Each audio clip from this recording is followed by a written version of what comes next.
For the last few weeks, I've been creating a map in Flourish that shows the change in gas prices in each state in the US.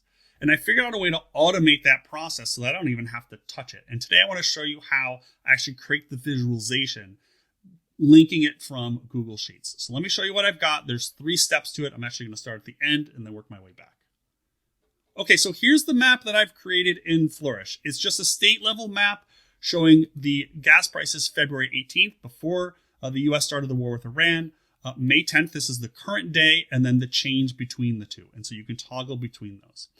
What this requires is a Python script, which I'm not going to talk about today.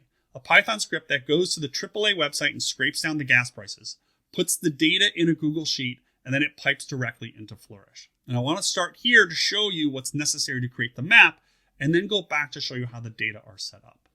So the data frame is set up this way, and you can see here that because it's linked to Google Sheets, it's just updating directly. But notice what I need to create the map. I need the state name, the state abbreviation, and I've got my 3 data series. The February 18th prices, today's prices, May 10th, and then the change, which is just the straight difference between the two. I have another column that shows just today's date, and then I have a values version right over here for the values of the prices. So take a look at what I'm using over here in my bindings. So I'm binding to the map using the name of the state. For the labels, I'm just going to use the state abbreviation. For the colors of the map, I've got columns C to E, so those are those 3 prices. And then for the pop-ups, I'm going to use column A, that's the state name. Column F, that's the current date. And then G, which are going to be the values. And I do that separately because I have something specific I want to do in the pop-ups. So let's go back over here and take a look at the pop-up. So the pop-up is just a little table showing those 3 values, but notice how the date is accurate. It is today's date. So let's take a look at what's going on in the pop-ups over here. So over here in the pop-ups, you can see this is just a little bit of HTML code that creates that nice little table. But what I wanted to have was the current day, and I didn't want to have to do that manually each time. So the current date is actually going to pull from that series, which is always equal to the current date that the data are picked from. So it doesn't matter if you click on Maine or New York or Florida or Nevada, it's always going to be equal to that one value. And then the current values is actually pulling the data value out rather than the text. And that's because I was getting some little hiccups getting the formatting just right. So that's why I need these different series. Okay, now let's go over to the Google Sheet and I'll show you how I'm actually populating this. So take a look at this Google Sheet. I've got a whole bunch of things going on. I've got 3 tabs I'm using to create the visualizations. And actually one of these we don't need to talk about. This is for the line charts that's in the pop-ups. We're going to ignore that for now. So I've got my main tab and I've got the map series. And as you can see here, this is what's being popped over into Flourish. So let's take a look at what's going on and then I should also say, I've got all the tabs going all the way out to the right here. All the way out are all the dates. So every time the Python script runs, it comes into this Google Sheet, creates a sheet with that timestamp, and then pops the data in. And it looks something like this. So this is what I'm actually popping into here. Okay, so let's go over to the map. Let's first go to the main file. Because what the main file is going to do is it's going to have states in the first column, and then all of these dates going all the way out as far as, right now I have it to the end of May.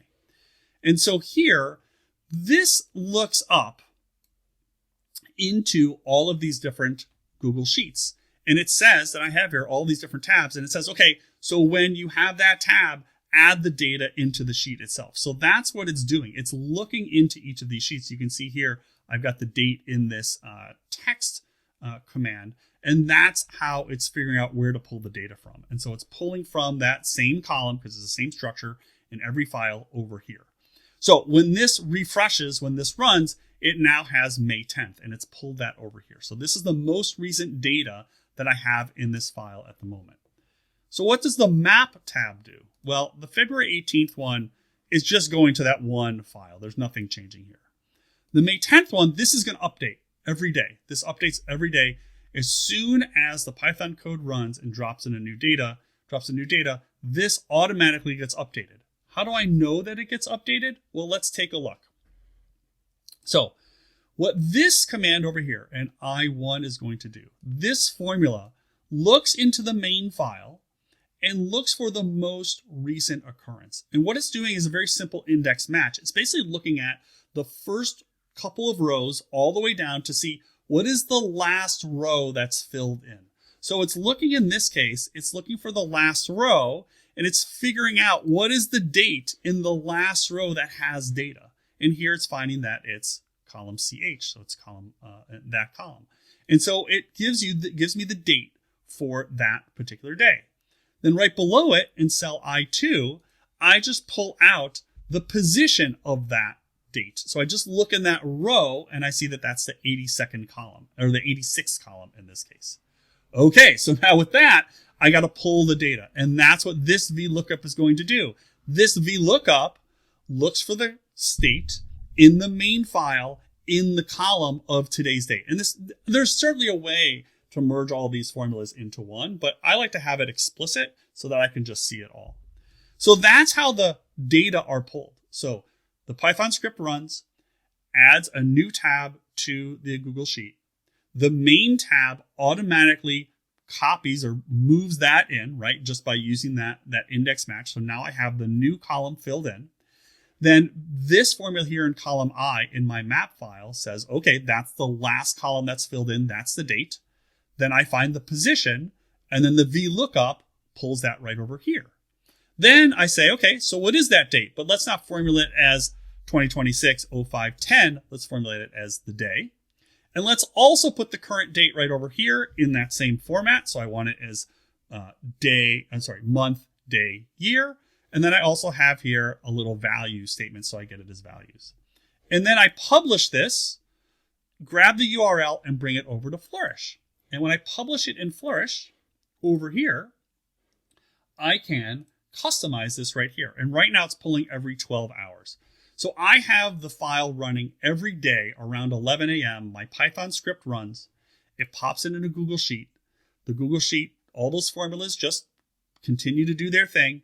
And then Flourish pulls it every 12 hours. The data updates automatically, and the map is ready to go. So that's how I'm automating my process in Flourish using Google Sheets. Of course, I have this Python code that is under the hood doing a lot of the scraping work. But if you have your own data flow that you're pulling into Google Sheets, you can pipe that right over to Flourish. And if you set up your formulas and your spreadsheet just right, you really don't have to touch anything. It's just going to roll automatically. If you have questions or comments, let me know in the comments below, or subscribe to this channel to learn more about Flourish and Excel. If you want to learn more about data visualization, check out my website, policyviz.com.